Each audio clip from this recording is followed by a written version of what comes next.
I'm going to call the meeting to order. This is the Enterprise Committee.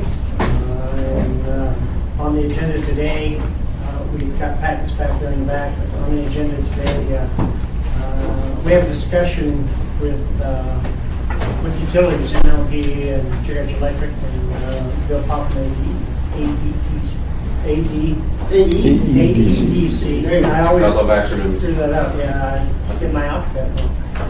Anyway, and so I guess I'd like to start it. If you guys have a particular order, I have people listed on the agenda, but if you guys have a particular order that works for you. We're going to go, Bill gets to go first, Lee, and then I'll bring us through.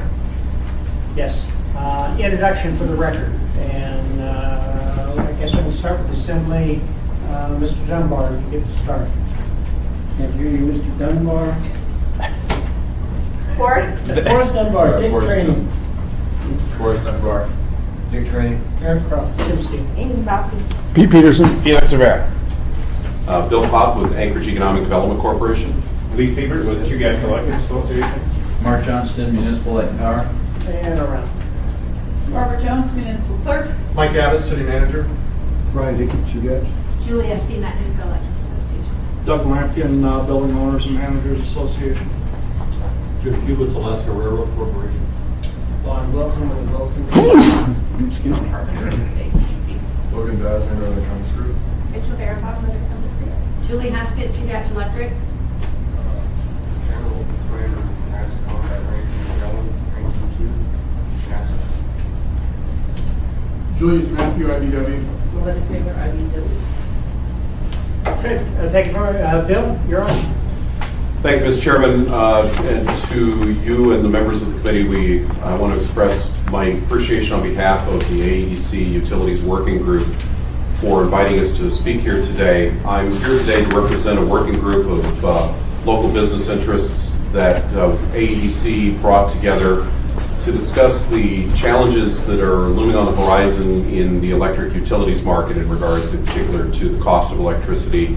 And where this came from, just a little bit of a quick overview on the background, is that in the earlier part of 2016, our offices were starting to be contacted by a number of businesses that were very concerned about pending rate increases for municipal light and power. And the significant impacts that those rate increases could potentially have on their businesses, especially large institutional businesses like hospitals, hotels, apartment complexes, large business towers, et cetera, where the electric bills are measured in many cases in the tens, if not hundreds of thousands of dollars, and in some cases approaching even higher stratospheric, monthly costs for the size of the operation. And any kind of rate increase, of course, is a concern to large institutional customers like that. But we then also started to hear it from the smaller businesses, and this started to lead us to believe that there might be some significant issues that we would need to try and at least understand, and at the most start to organize some form of in-depth, to whatever degree we could, analysis and bring forward our findings. We watched this progress over a series of months. There was litigation being discussed by some of the businesses, which eventually resolved itself into the regulatory process through the Regulatory Commission of Alaska. And being, the size of the rate increases being discussed, this was not an unexpected turn of events. As we watched these conversations unfold, it became apparent to us at AEDC that perhaps we needed to gather a group of businesses to come together and to start to have a conversation with inputs from the utilities and from other entities that could help us to better understand what's going on and potentially make some recommendations that might lead to some more meaningful dialogue. We provided a couple of letters a letter to both Lee from Chugach Electric and Mark from MLNP, letting them know what we were thinking and asking if they would be willing to participate in it, and they were more than ready and willing to work with us in terms of having this conversation with the business community. And then working schedules was our next challenge, but come earlier this year in the February-March timeframe, we were able to organize 4 meetings of this working group, which the membership is listed in the letter that you have. But one of the things that was driving us that I forgot to mention in my presentation is the cost of living in Anchorage. And we don't have a great story to tell. I've handed out copies of the cost of living index that compares Anchorage to 262 other cities in the United States, small, medium, and large. And we rank pretty high on the cost side of things. We are the 20th most expensive city in the survey, which doesn't make us very competitive for attracting business investment. When you look at the metrics in that, one of the key metrics that we do have something to talk about is the fact that our overall utility mix in Anchorage is at the national average and often tracks a little bit below. This is an inclusive metric of electricity, telephone, water, sewer, natural gas, all the basic utilities that make a city go. And so when we started to see one of the major pieces of that indicator looking like it was going to be taking some fairly significant swings upward, this really caused us to be concerned because it's one of the only metrics that we can really shout about as from a monetary point of view and a cost of living point of view that makes Anchorage competitive. So as we formed the working group, we began our meetings in a scheduled series of 4 meetings. And the working group membership is listed up on the screen, and it's a good mix of different business interests and broad-based interests. Everything from tourism to telecom to large institutional facilities, and then also smaller business representation in this because every dollar counts no matter what level of business that you're at in terms of keeping the doors open. And this group came together, and in our first meeting we had presentations from Municipal Light and Power and from Chugach Electric Association to help us set the stage in terms of the current state of both utilities and how they're working together, as well as an opportunity for the working group to ask them questions and to go into a dialogue. And it was a really good, positive dialogue in terms of exchange of information. The next meeting that we held was with a national industry consultant who works with a number of different types of utilities and works in the Anchorage market and clearly understands the national setting for the electricity market and the national context and what's going on in different regions, as well as the Anchorage and Alaska marketplace. His practice encompasses a number of different utilities, both within and without Alaska. The gentleman from NERA, N-E-R-A is the name of the consultancy, Mr. Strunk,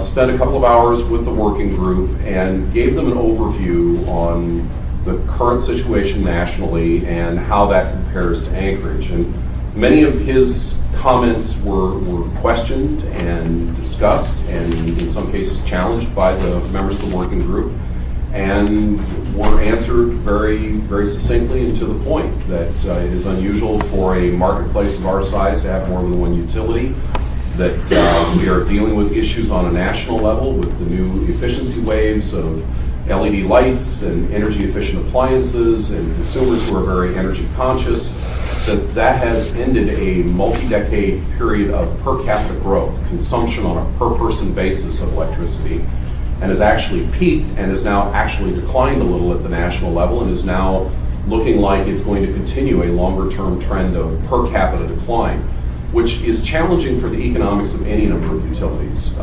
large, medium, and small. But in particular, smaller market utilities are even more challenged when you start to see these trends kick into full force in the marketplace.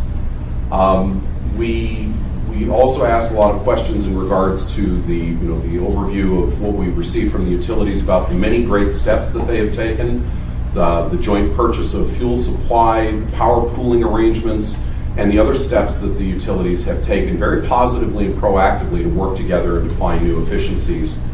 And one of the questions that was asked that I think was a key moment with the national consultant, from his point of view, was there more things that the two utilities could be doing beyond what they're already doing? And what else is there left to do? And his answer was not much. And I have members of the working group in the room who I think will nod their heads in assent that that was pretty much the answer, that there were not a lot of other nibbles around the edge, but not a lot of, from his point of view, large-scale steps that could be taken beyond what has already been taken, short of the idea of merging the two utilities in some form.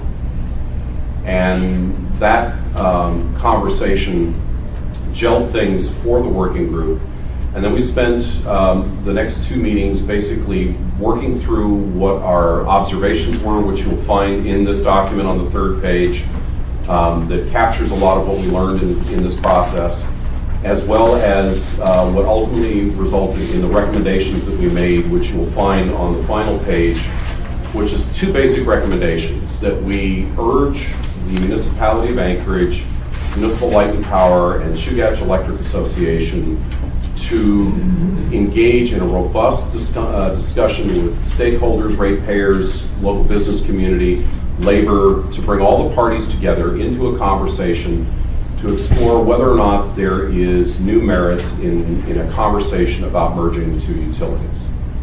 We don't know what the outcomes would be. We don't know the specifics in regards to,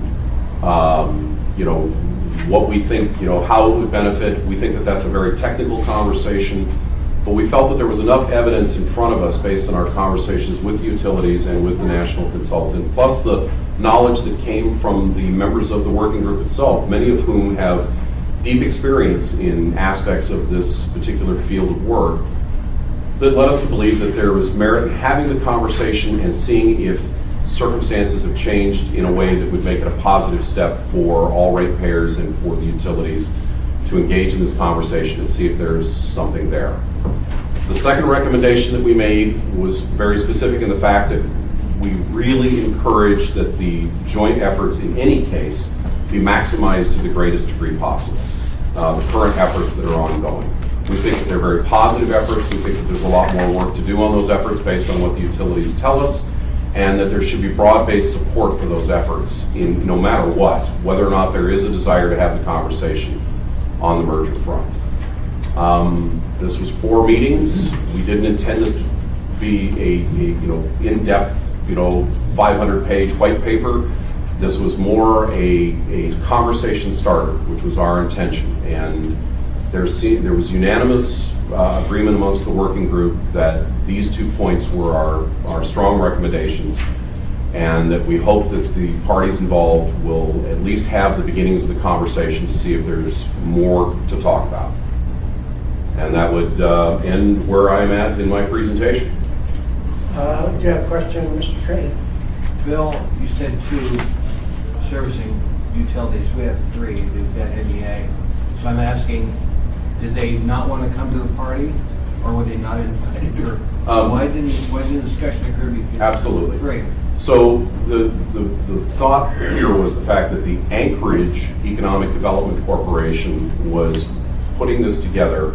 And while Mananiska Electric Association is an important provider in the Chugach and Eagle River area and does definitely serve Anchorage, our concern was that the majority of their customer base is based in the Mananiska-Susitna borough, and we didn't want to tangle up the conversation at the beginning with outside interests that might not be interested in that conversation based on Anchorage Economic Development Corporation pulling together this working group. I did speak to Tony Izzo directly about this before we got into the conversations, and explained to him that if there's a desire to include them between the parties, we're not against that by any stretch of the imagination. We would be very happy to see that additional party at the table.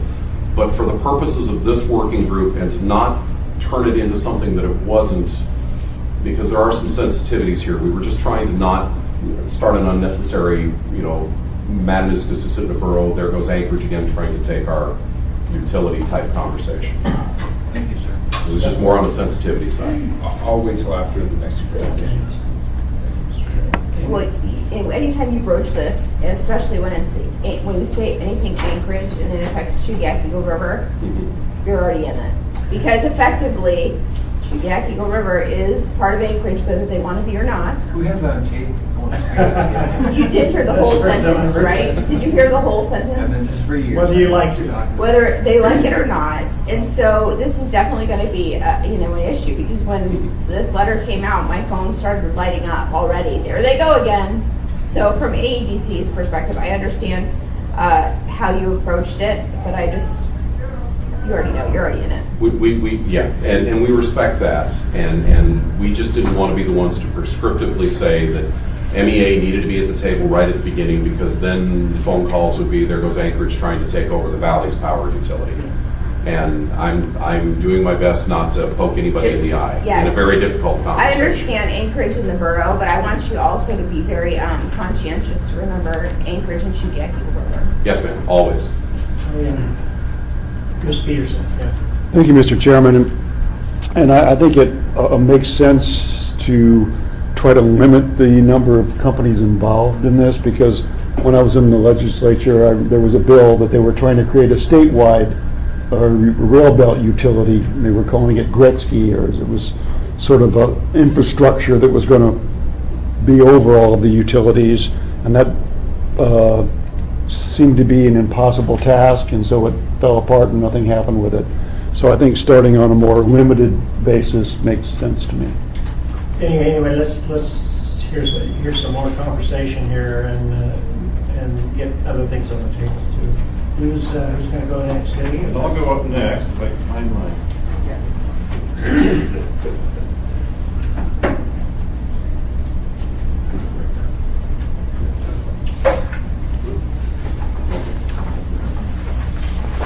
Anyway, thank you much for taking the time, Chairman, Assembly members. I know you get a lot of meetings, and the last thing you need is one more, but I think this is a very important topic, and we're glad to share and provide some information.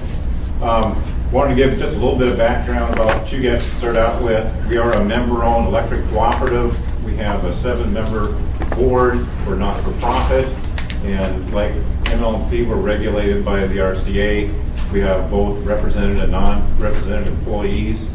And we've adopted what we call sustainability, or a triple bottom line. And it's really hard to see on the screen here, but it really involves looking at the people that are involved in this process. It involves the planet, because we're trying to improve, trying to have less carbon in the atmosphere and just a greater sustainability for the environment. And then it's looking at performance as well. So it's tying all three of those together to make sure that we have a sustainable organization on any of the avenues that we have going forward. Chugach is a vertically integrated utility. We have generation, transmission, and distribution. You can see we've got 68,000 retail members, 83,000 service locations, and about 290 employees. And we show our megawatts of generation, which is primarily here in Anchorage and over in Beluga, and the miles of transmission lines and distribution lines. On the left side shows what our load is and what our reserve requirements are. And reserves are really needed, because if you just match exactly what your load is and you have an increase in load, you need to make sure you pick it up. So you always have some reserves on the top end. So you can see what our loads are and what the reserves are. And on the right side, you'll see the most efficient generation that we operate to meet that load. And on the bottom is the 128, that's the SPP project, that's our combined cycle unit. The 62 above that is our hydro allocation, which includes the Bradley Lake project, Cooper Lake, and Eklutna. And on the top is kind of the important thing of why Chugach is in the pool. We have about 59 megawatts that we have plenty of capacity. We can run our units over in Beluga, but they're higher cost. And so it makes a lot of sense for us to buy power out of the pool in about that 59 to 60 megawatts. So that is something, that's one of the primary reasons we're joining the pool, is that there's availability of lower cost power. This is our service territory. It's in green. As you can see, it's majority of it's in Anchorage, but we go all the way down to Cooper Landing and Moose Pass, down towards Seward and in the Kenai Peninsula, and then we're over in the Tyonek Beluga area as well. So we're spread out quite a ways. The interesting thing is still 98% of our membership is in the Anchorage area.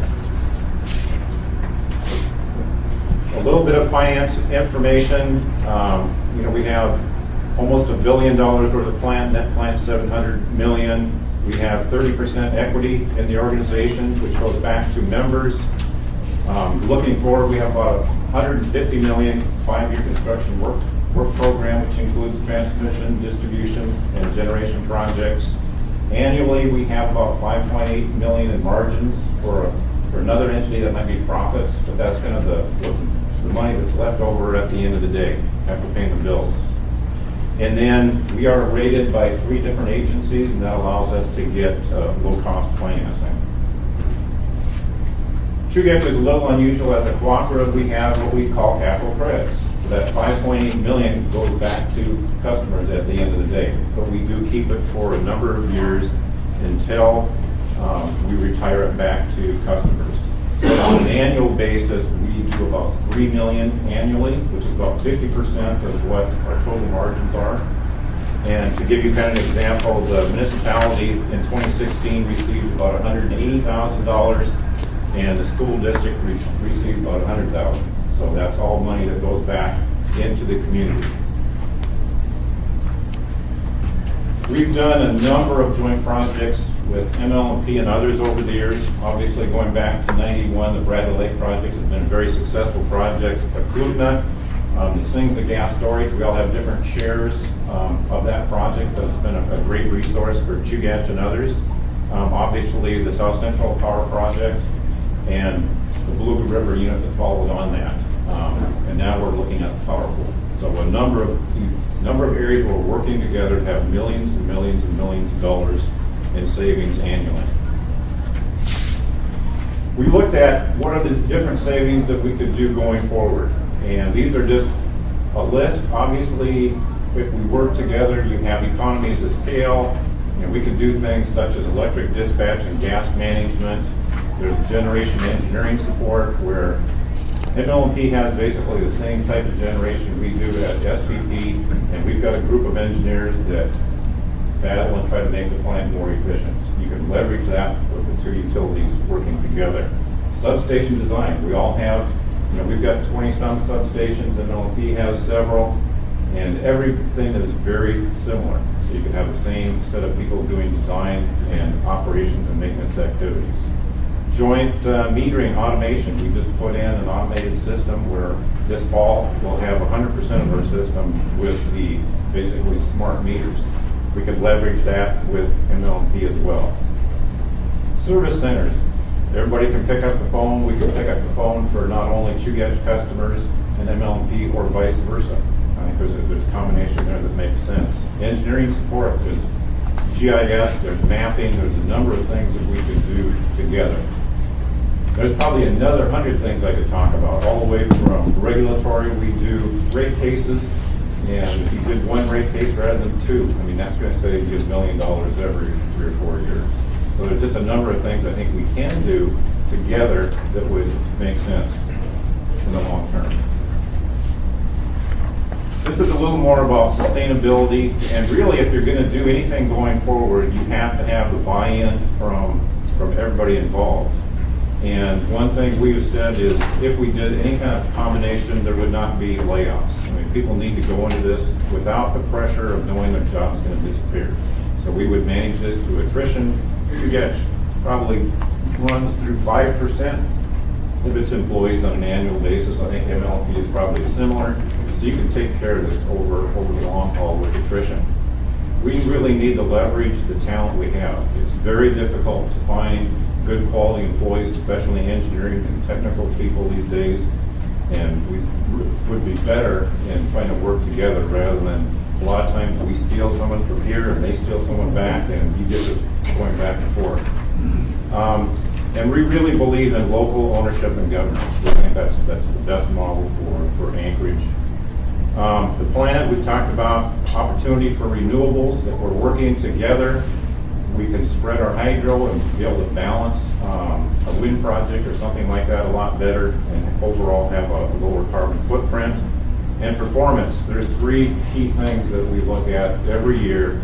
That's improved service, greater reliability, and lower rates. And that's really what we'd be looking at in putting the combination together. Why haven't the efforts worked in the past? And really two big things. We talk about the capital side of the organization. We're both very capital intensive organizations. There's millions and millions, $500 million of assets, and a lot of times debt that you need to refinance. And when we look at these things in the past, the interest rates, and there's an issue between MLP has tax exempt debt, Chugach has taxable debt. And not a long time ago, several years ago, the difference between tax exempt and taxable debt was fairly high, probably 150 basis points or 1.5%. When we looked at this in the Navigant study back 10 years ago, the debt that they were looking at for a taxable entity like Chugach was like 6.5%, whereas it was 5% for a tax exempt basis for MLP. So when you look at that big of a spread in interest rates, it was very expensive to refinance. And looking at bonds, trying to defease bonds, that was always a big hurdle in trying to move forward. The other thing was it's the vote that is required to make some of this happen. With MLP, it takes a 3/5 voter initiative to make it happen, and that's not an easy hurdle. So it's been kind of a, can you really get it? If you put all the energy in, can you get it at the end of the day? Chugach is a little bit tougher. You have to have a majority of the people vote. And if we have 68,000 members, that means that 34,000 have to vote. We've got our election going on tonight, and I think we may get 7,000 people to vote. So it's a very high hurdle to get a majority of the people to vote, and then you have to have 2/3 of those vote in the affirmative. So it's a high hurdle. And lack of willing parties. If one party doesn't want to do it, the other one does. It really requires everybody, all these stakeholders, to agree that this is a good idea, or it will not happen. So what's different today? Obviously, the tax rates, the interest rates are much lower than they were a number of years ago. The delta between taxable and non-tax is probably half of what it used to be. It's probably less than 100 basis points, probably 75 basis points right now. MLP is looking at changing some of its debt structure right now. That could be a benefit, maybe not. There was a very much difference between what happened 10 years ago. Everybody's generation was old. No one had new generation, so there's a lot of uncertainty of what would be built or what would need to be built. Right now, all the generation is done. Everybody knows what those costs are. It's a very, the table's set, so you know what you're dealing with. Fuel.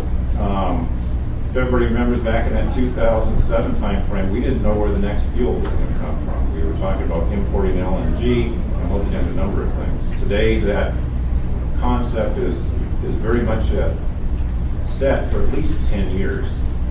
Not saying we have the long-term solution, but at least for the 10 years, we have a good idea of where we're getting fuel, and it's going to be a Cook Inlet. And Chugach and MLP are working together on the Blue River unit, and I think, again, we've got a lot more cohesion in that fuel side. And I think you've got willing parties.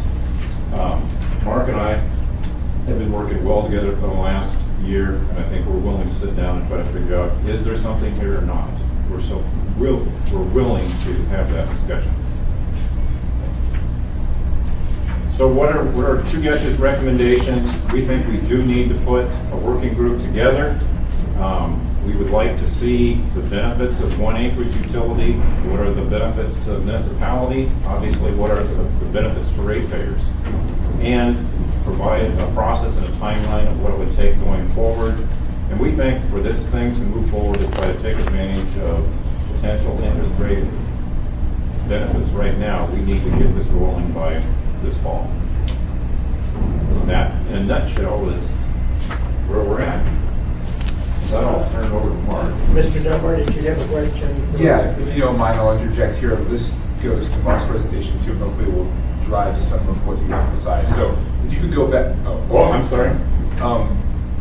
That's fine. I was just going to say that the second to last slide, I really like what you did there. You described why things are different today than they used to be.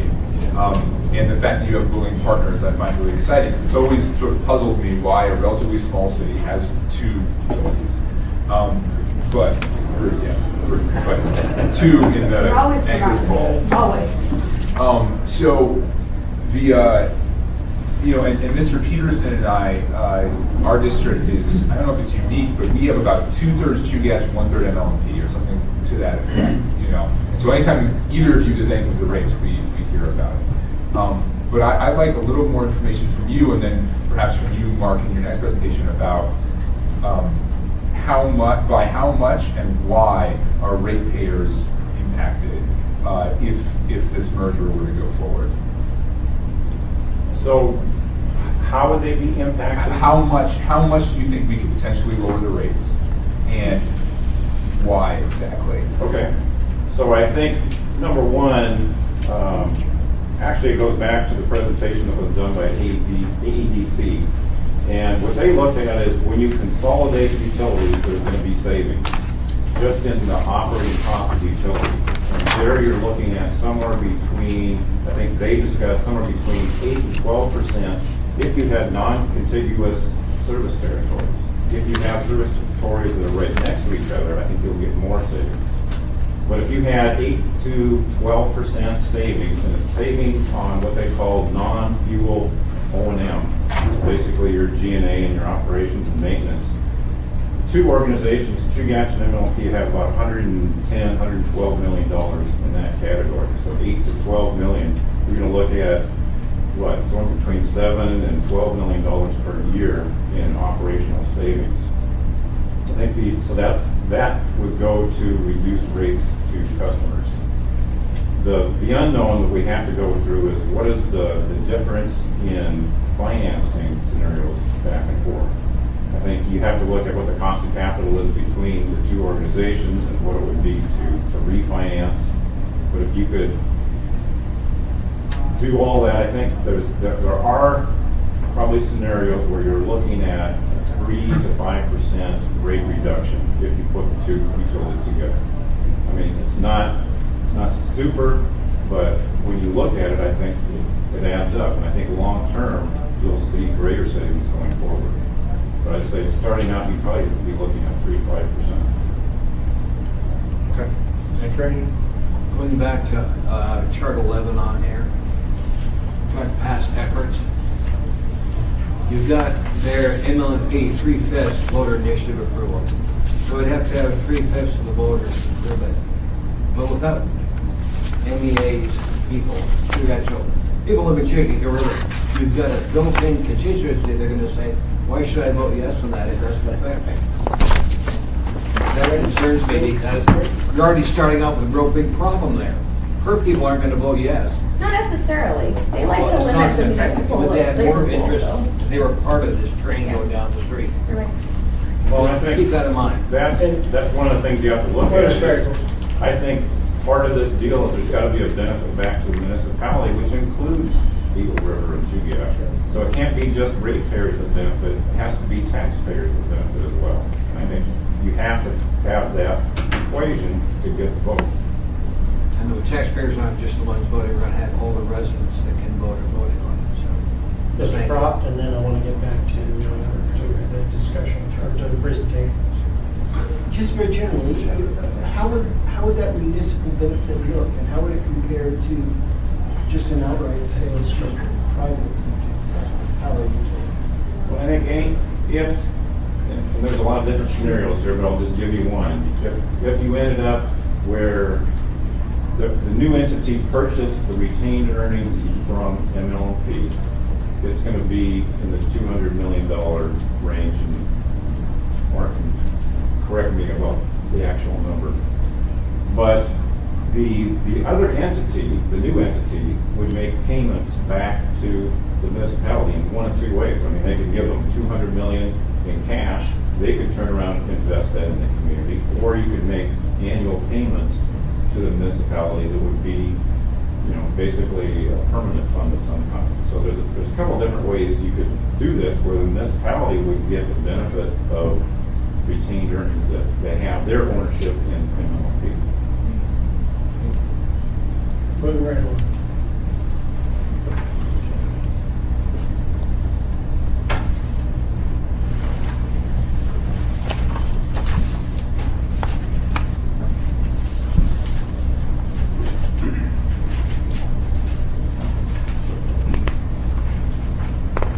I want to thank you guys for taking the time to sit and listened to a conversation that has, I guess, restarted because it has started and stopped a few times over the last 30 years.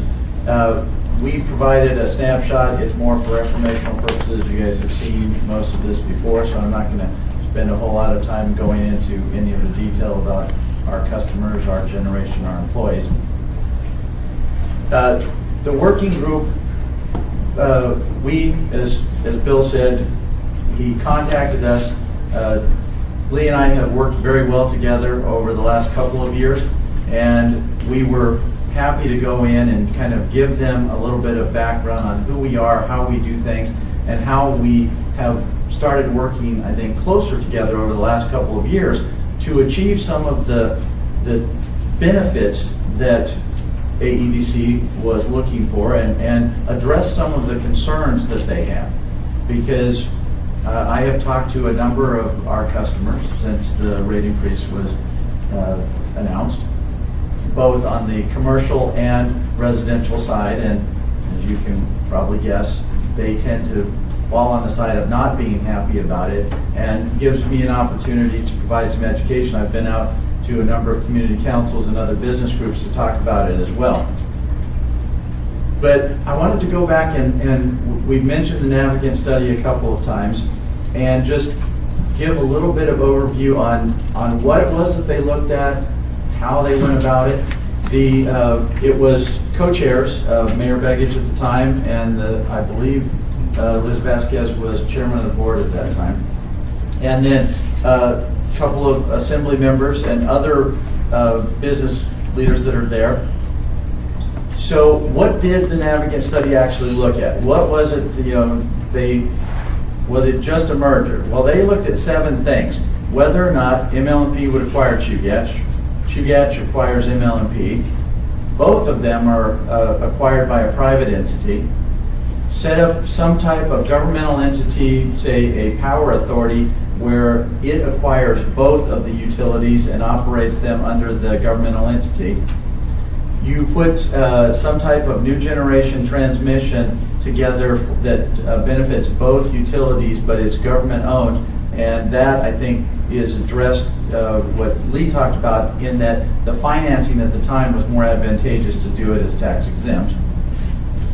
A joint contracted operations and that goes to a service company of some kind. So you put the services that both of us use, accounting, finance, engineering, IT, you put those into a service company, and you start to get the benefit of working together and being able to do those things as jointly, as opposed to us each doing it separately.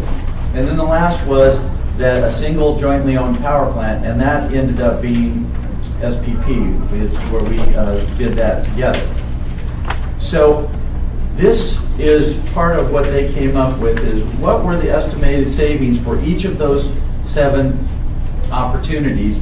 And as you can see, ML&P acquiring Chugach and the governmental entity acquiring both were the 2 largest. And the second line there, the average percent savings, that's what they estimated that ratepayers would see as savings. So about 6% under the ML&P methodology, and the governmental entity, it was about 8%.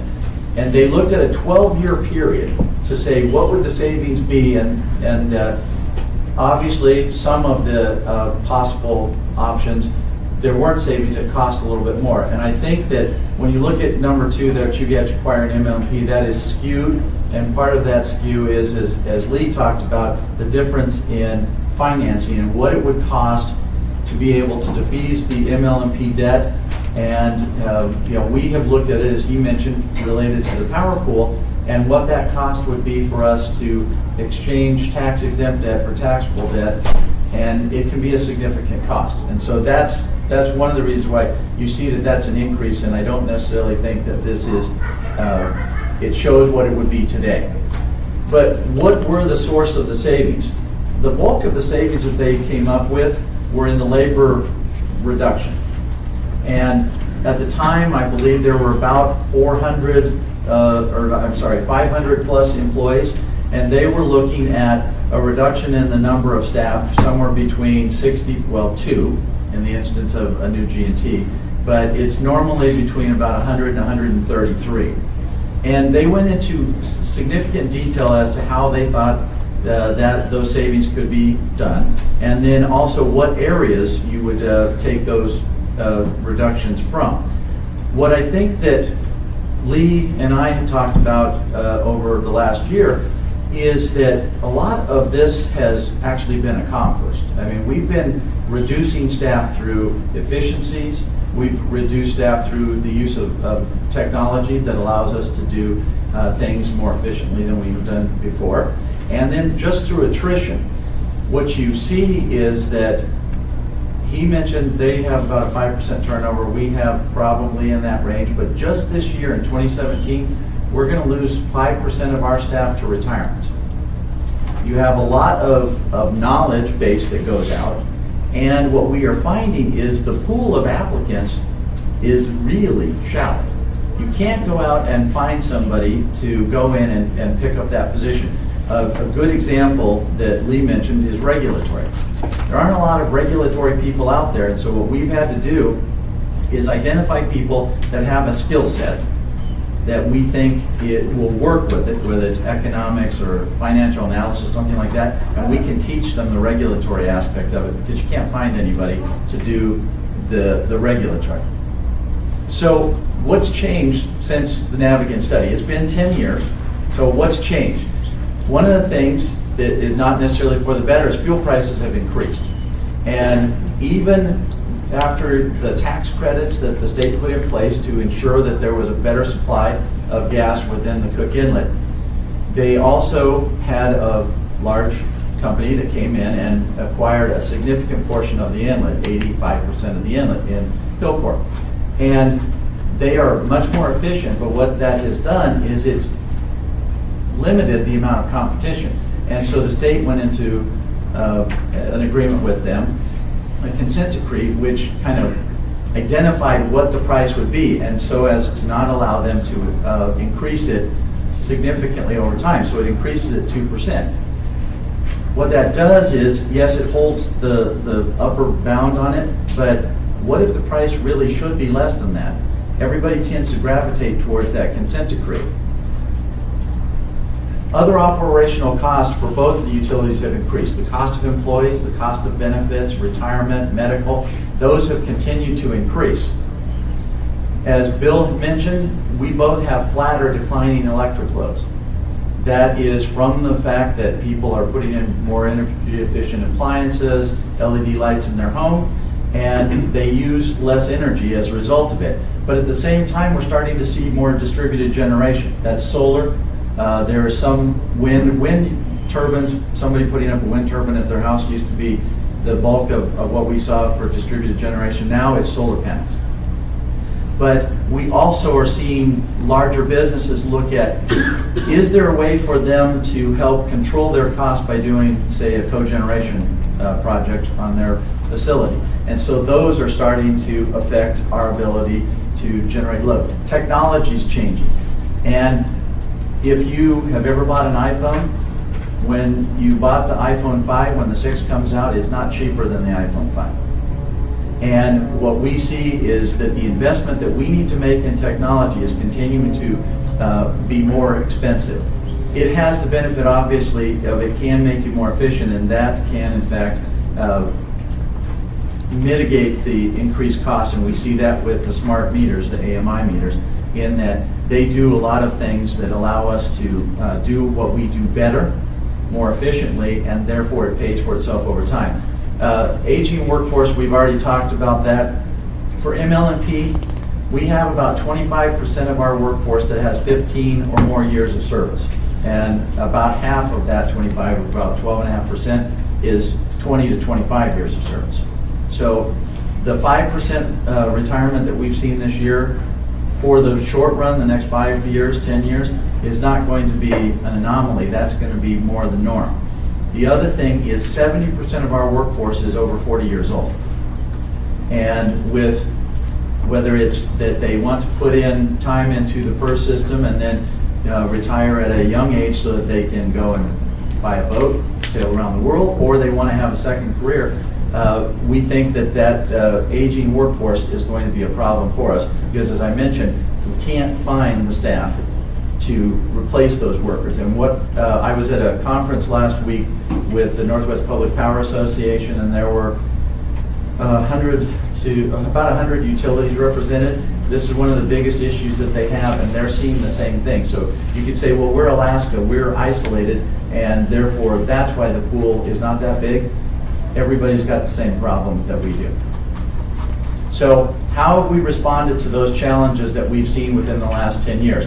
The one thing is, each of us and the 3 utilities that serve Anchorage have put in new generation, new efficient generation. It started with Chugach and ML&P with the South Central Power Project. Next came online MEA, the Clutna Generating Station, and then ours that came online last year in Plant 2A.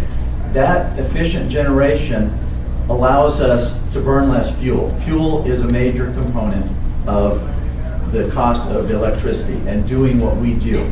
The RCA, when they looked at this in the IDOC at 15001, they looked at what kinds of savings can you expect to get if you combined utilities, and fuel was far and away the biggest, and it dwarfed the others. We are working together through the power pool with 3 utilities to gain those efficiencies in fuel, to reduce the amount of fuel that we're going to be using. And as we have mentioned on other occasions, that's $12 to $16 million of savings annually.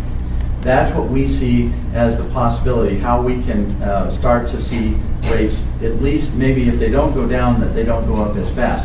The other thing that you will see is that as the power pool develops and grows, matures, that we will be able to get other additional savings that are not necessarily fuel related in the reserve requirement. Lee talked about the reserve requirement on his bar chart. He had 22 megawatts that they need for reserve requirements.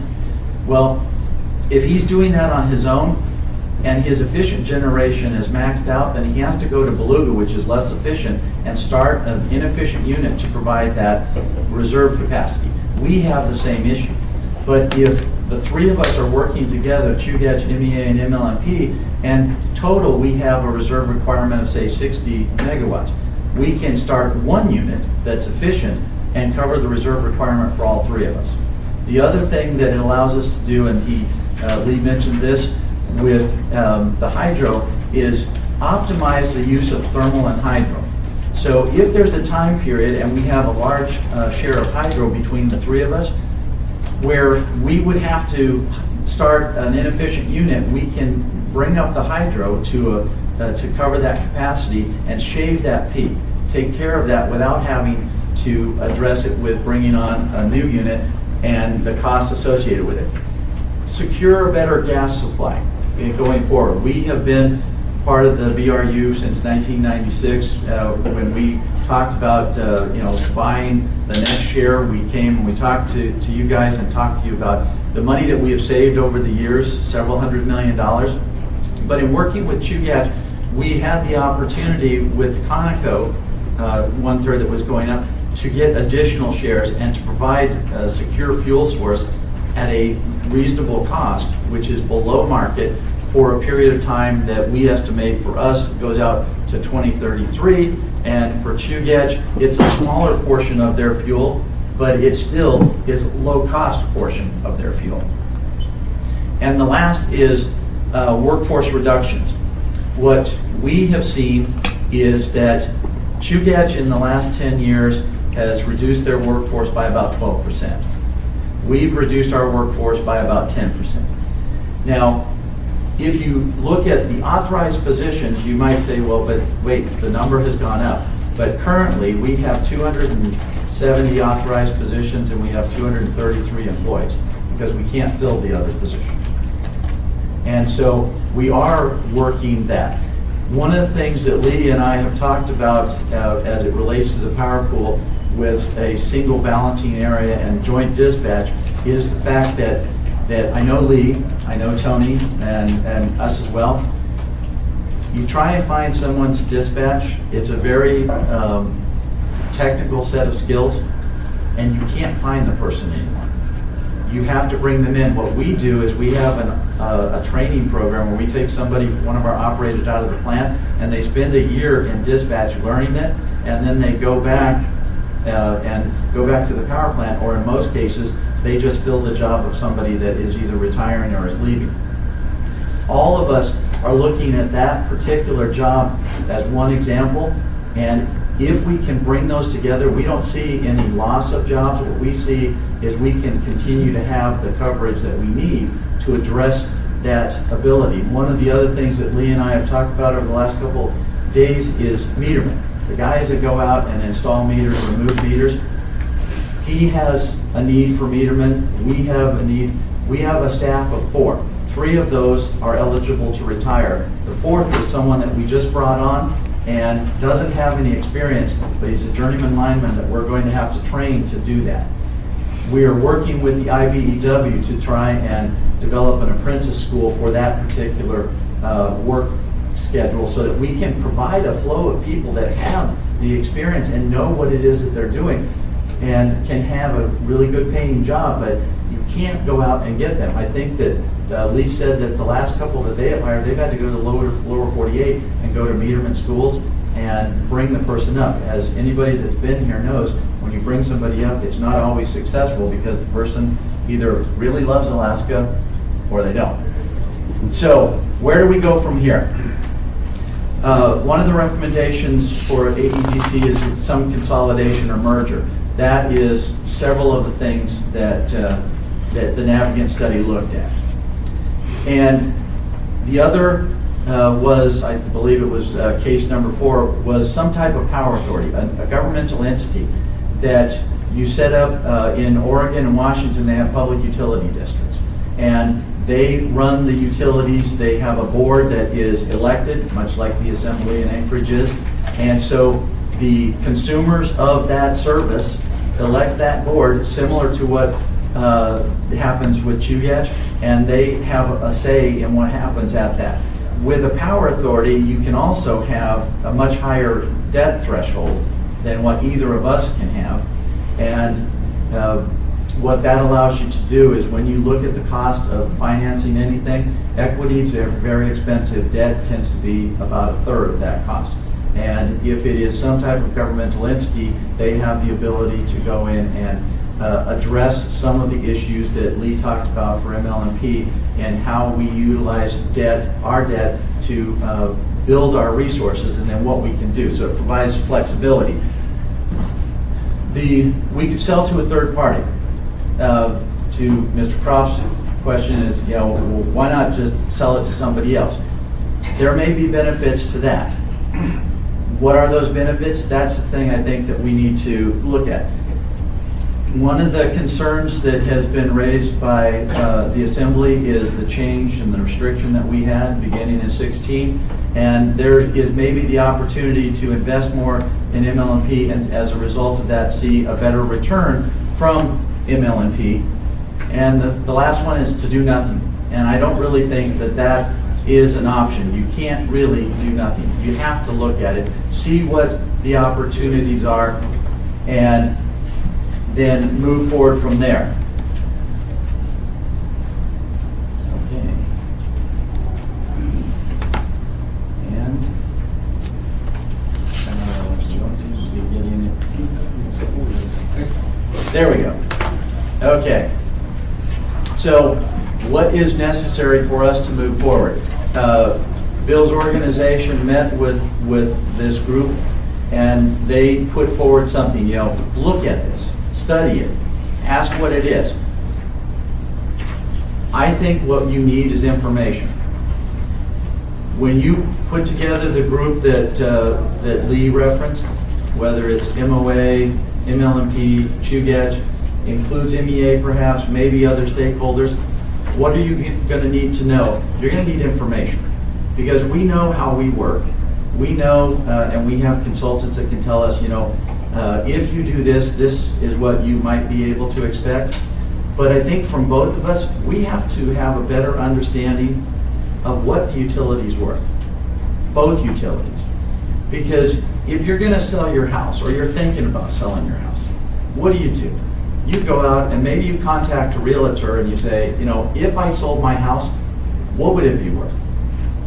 Or you look, you can do your own research. There's multiple listing, and you can look and you can see the things that have been sold over the last 2 years, and you can compare the ones that were similar to your house in a similar neighborhood, similar square footage, and look at it that way. Or you can have an appraisal done. And I think that, you know, for us to truly be able to, because Lee's a very smart guy, I'm less smart than he is, but he's a smart guy. We have a lot of really smart people that work for us, and we've got a lot of really good consultants that work for us. And they can tell us, this is what you should look at, this is what you do, or should do, and maybe that's the right answer, but until you know more information, I think that you can go through this process and come up with something and be able to present it to the voters, present it to their members. But you're going to have to be able to not just present the information, but sell the information. Tell them that this is why it's a good deal. And as several of you have noted, you know, maybe that includes MEA, maybe it doesn't. You know, but what would you get? What benefits might you get from all three being under one?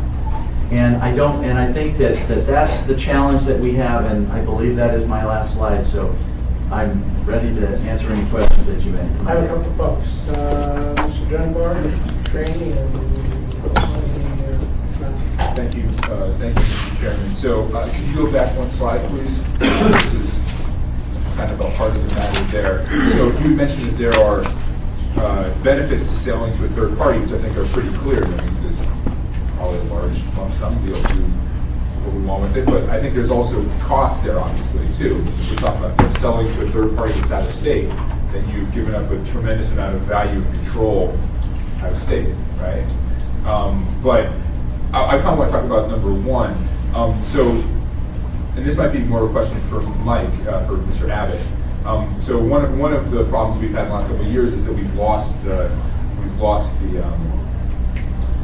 dividend to the city. If we pursue a consolidation merger like this, do we permanently lose that dividend, or is there some other way to get that value? It depends on the structure of what a consolidation or merger might look like. There certainly are mechanisms that would recreate an income stream based on, you know, the terms of a transaction. There's others that other types of terms that would not. The same thing with the MUSA-MISA contribution that the municipality currently gets from ML&P right now, and the what we call IGCs, the intergovernmental charges, whereby ML&P helps pay for some of the central government functions of the municipality. All of those would need to be factors in a conversation on any of these transactions. There's status quo today and the financial implications of the status quo, and then there would be status quo after a change in the status of ML&P, whether it was something with CEA, something with an external investor, something with a different type of government owner. All of those would have to be considered. The Navigant study looked at many of those, but I think one of the things that Mark and Lee sort of highlighted was that most of the work that the Navigant study looked at is mostly out of date right now, both in terms of anticipating the quality of the coordination and complementary efforts that have been going on in the last 10 years, and in looking at the different cost structures that are out there today versus what was there 10 years ago.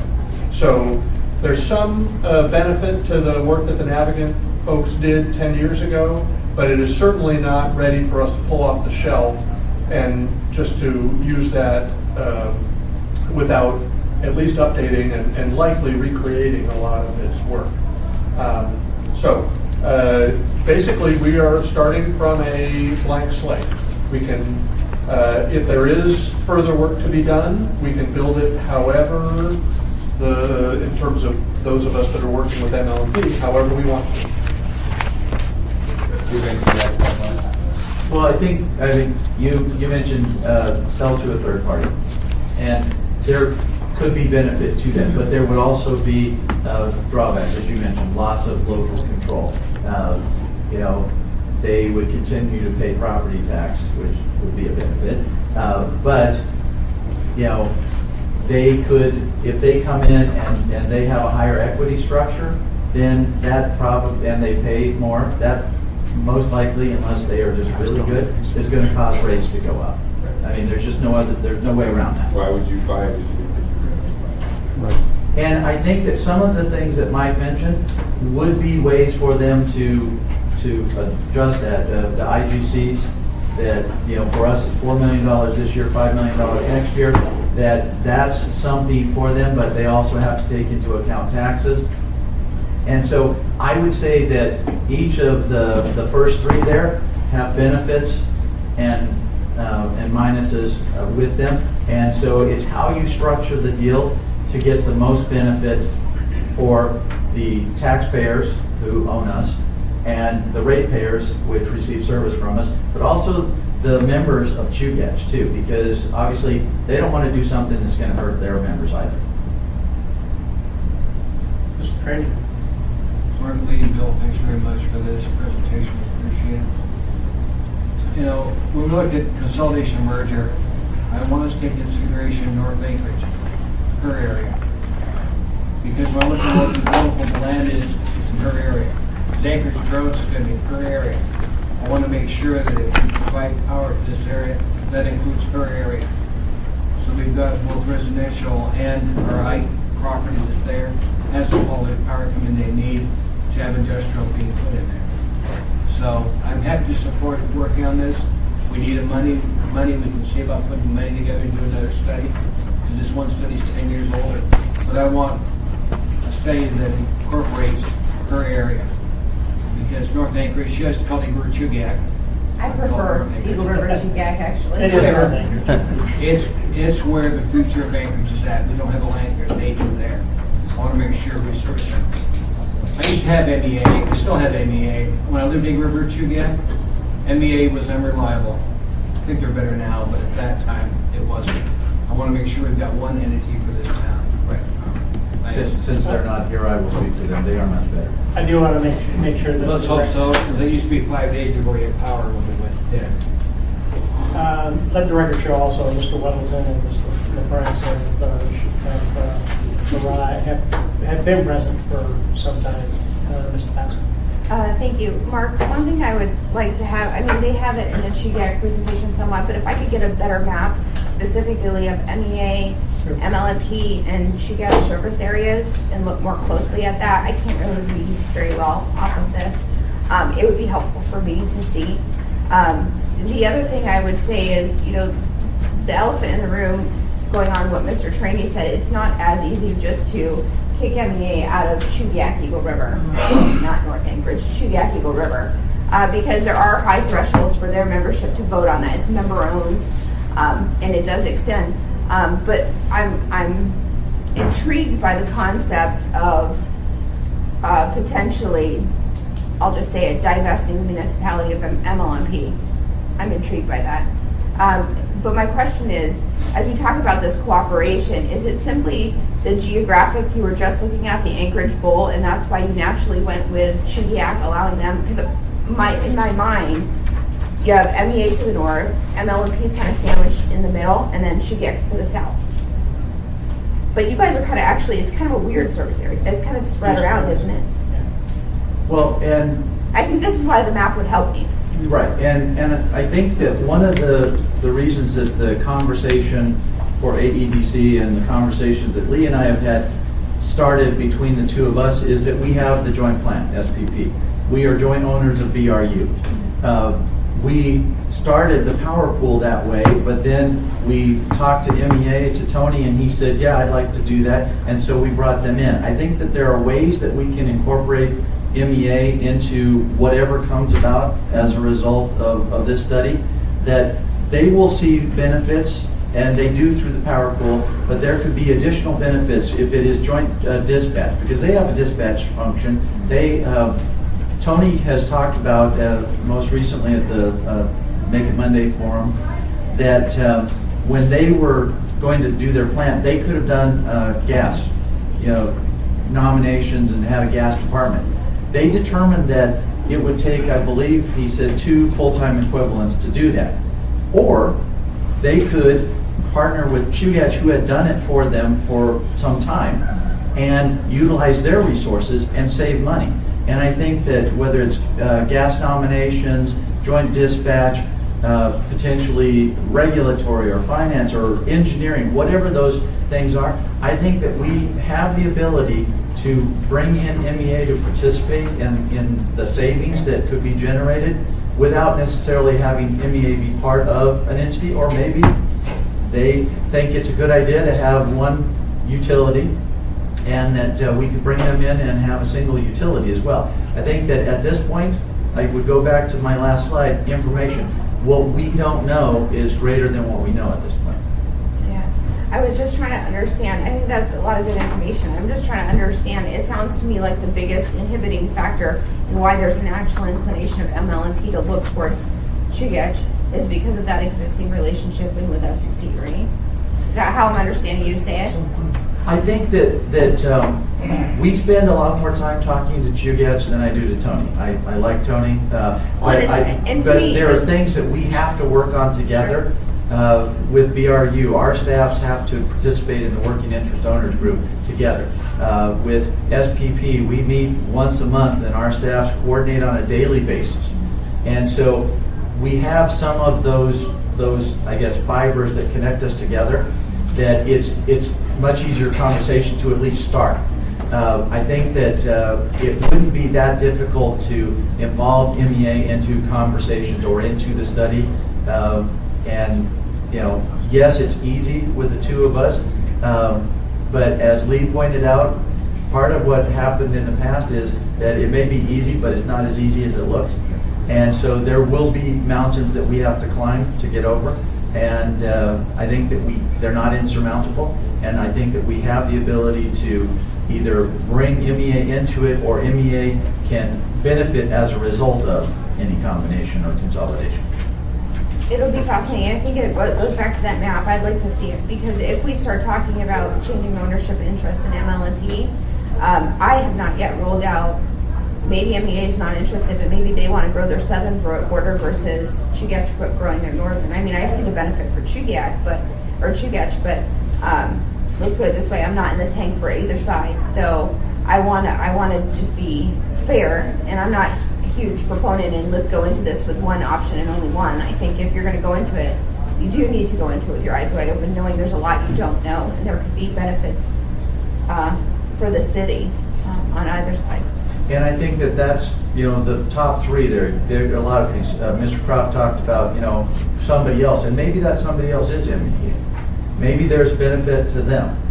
And so, I don't think at this point we've ruled anything out. I think that as Bill and the working group said, they want us to start talking about it. And so that's what we are talking about today, is starting the conversation again, and not necessarily coming in with this is the answer. And as soon as we figure out why, we'll tell you why it's the answer. If I may, I just would like to add to that in the working group, there was an immediate recognition that MEA would need to be in an option in these conversations too. We started out with 2 because it's easier to get a conversation going between 2 parties as opposed to 3 or 4 or 6. And we figured we would start somewhere with these 2 utilities being in the mix. But I'll also mention that there was a pretty unanimous point of view within the working group that there should probably be a rail belt utility that encompasses Fairbanks to Seward, because quite frankly, the population base, it doesn't make sense to have both, as many utilities as we have for the entire rail belt. And then last, I do want to mention that we held our business roundtable in Eagle River this morning for the comprehensive economic development strategy, and with the 25 plus businesses that participated in that roundtable to help us formulate the economic development strategy for Anchorage, utilities and infrastructure were a key issue in that, and that's definitely being taken into account on that piece also. One question that I had, and let me jump in for just a second, is I wanted to say thank you guys for talking and the cooperation you've had. This started way back for me when I started attending Chugach's annual meetings down in east, I guess. It's east. And we were talking about at that time the rail belt issue in terms of transmission, and I know Lee was pushing cooperation in terms of power lines and that type of cooperation. And I'm really glad to see that you guys step up. I mean, it's only logical, and we've kind of gotten into this by iteration with plants and the fuel and other conversations. But I'm really proud of the fact that you guys took it that extra step and started talking about what is common sense or logical, that cooperation is a good thing. And where we go from here, I'm not quite sure, but I just wanted to make sure that I gave you some strokes. And Mr. Dunbar had a question, but I'd also like Mr. Abbott to if there's anything else that you would like to say on the subject matter. I don't have a question. I'm actually going to make a motion. So perhaps Mr. Abbott would like to speak first. Well, we may want to wait for a meeting to have a motion if you're talking about. We can make a resolution of the committee, right? Yeah. Which I've seen done in other committees. So I really appreciate the recommendations AEDC have made because they seem very reasonable to me. The second one is to increase efforts in power pooling. I think that's uncontroversial. I hope it's uncontroversial. The first, going to Ms. Domboski's concerns about MEA, and we certainly want to talk about how we can lower rates and improve quality of service out in North Anchorage or Chugach River.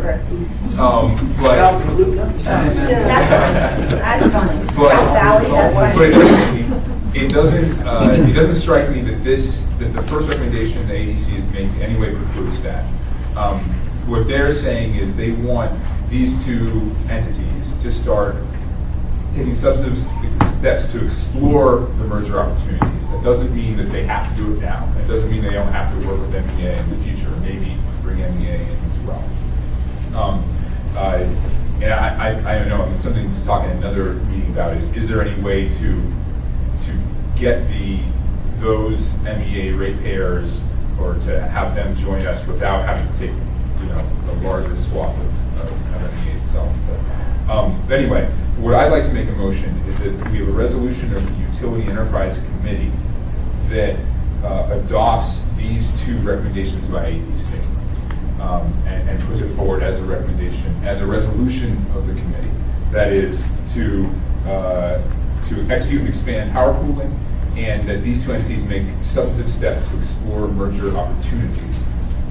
Doesn't mean that they have to merge now, obviously. So I'm going to make that motion, and then we have to figure out who's actually on this committee because we haven't. Who actually is on this? Are you a voting member of this committee? So who? Is everybody here actually a voting member?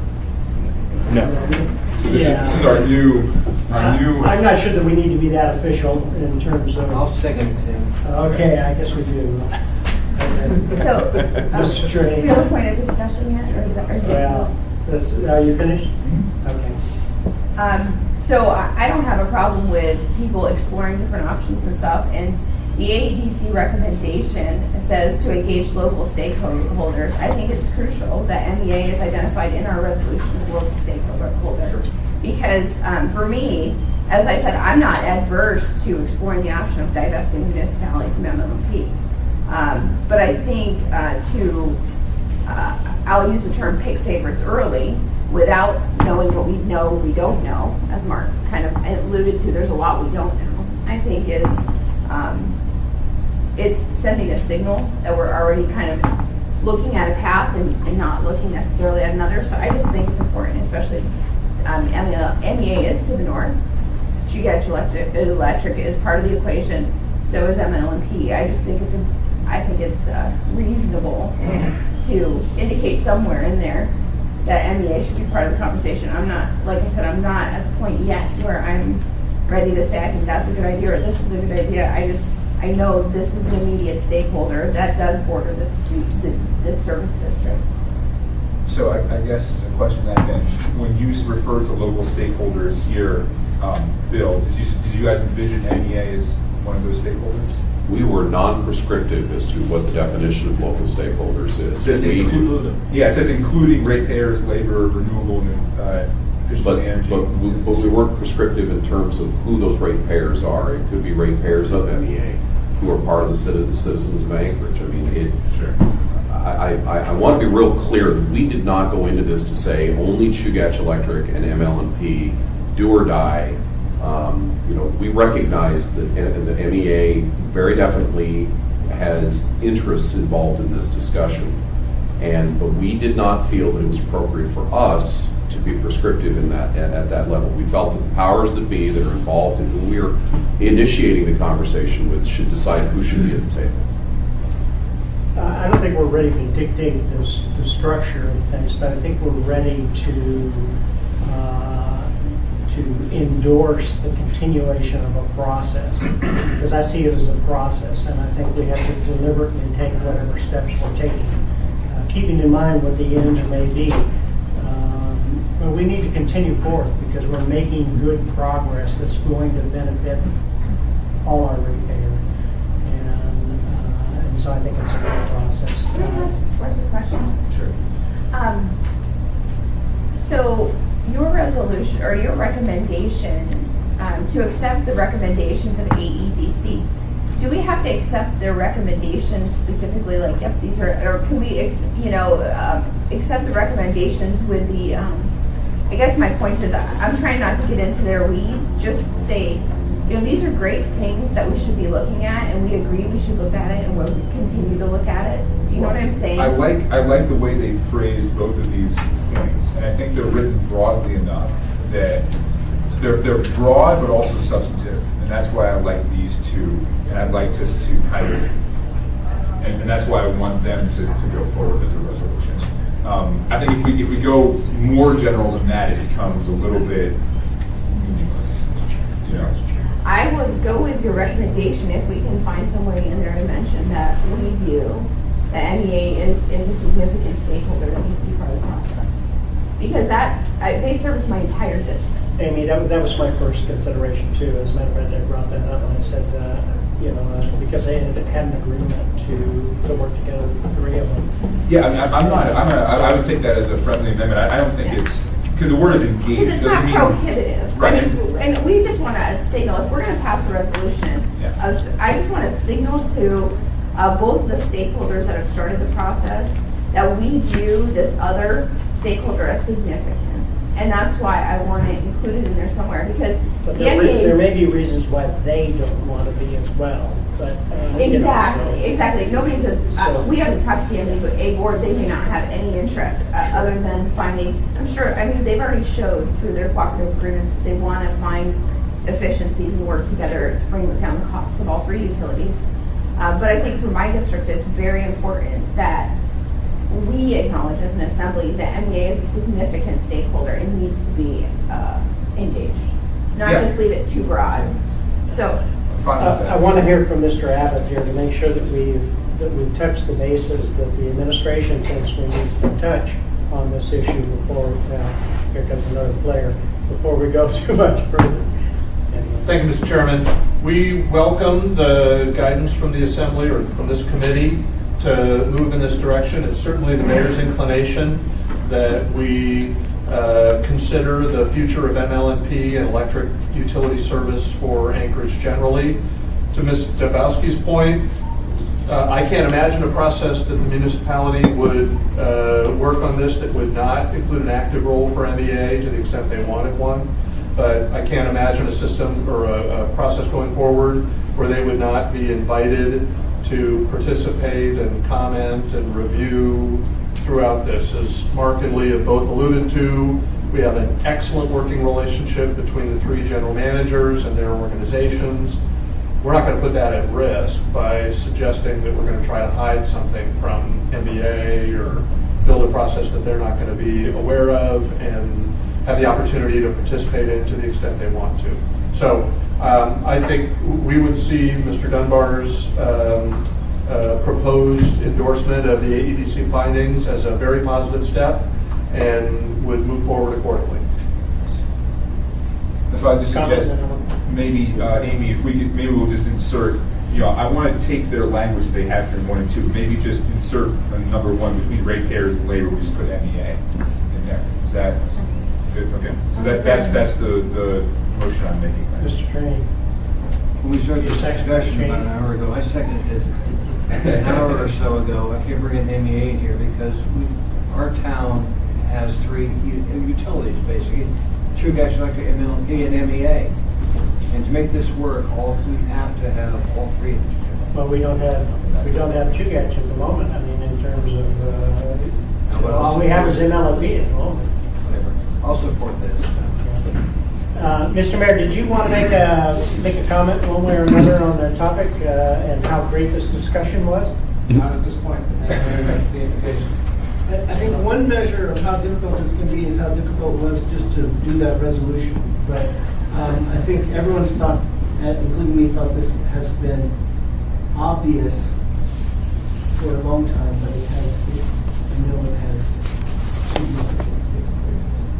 But we appreciate you guys pushing forward. My example that I use is Arctic Boulevard and the fact that you've got CHUGATS going up one side and MLP up the other side of that particular area, and it's just crying out for cooperation and consolidation, perhaps to some extent. Tim, I have to make a point of order. So actually, I Dick is don't not want on to this do this. committee. Yeah, I was anymore. gonna say, So you're somebody the can one- do we have a motion on the So I floor. would so Eric will second it. So actually, the only people that can vote are Tim, Eric, me, and Amy. Yeah, So. sure. Do we want to vote on that? And we'll write it up and validate it Tuesday maybe. Okay. All right, those voting members who are in favor, signify with a little raising the finger or some nod of the head. Where is my name? All right, that's unanimous. Thank you. All right. I guess I want to thank you guys. Just as a final comment, it seemed real commonsensical, but especially in light of what I have seen as increased cooperation and the logic of the presentation. It to me is logic that we need to move forward with something. How it ends up being structured ought to be mutually beneficial to all parties concerned, and the way to go forward with reliable utilities. Unless there's anything else for the good of the order. Lunch is available in the back room. We start the next committee meeting at 12:30. I guess we had two or more. Thank you, guys.